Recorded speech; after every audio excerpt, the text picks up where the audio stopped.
নমস্কার, welcome to my channel. Channel আমার কিছু কথা। আমি অনিমেষ আপনাদের সঙ্গে।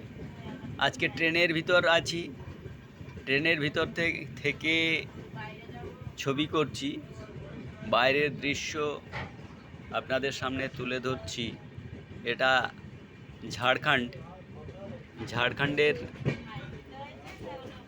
স্টেশন থেকে বাইরে বেরিয়েই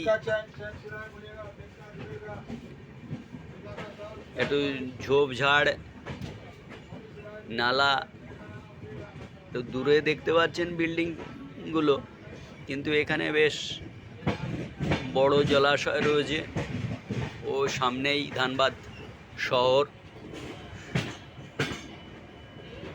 এটা ঝাড়খণ্ডের ভিতরই পড়ে। দেখতে পাচ্ছেন আপনারা।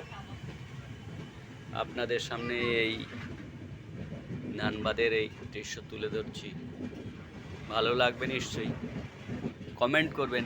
আপনাদের কাছে আমার অনুরোধ, আপনারা সবাই কমেন্টে জানাবেন যে কেমন এই দৃশ্যগুলো আপনাদের কেমন লাগে, সেটা কমেন্টে জানাবেন। ধন্যবাদ।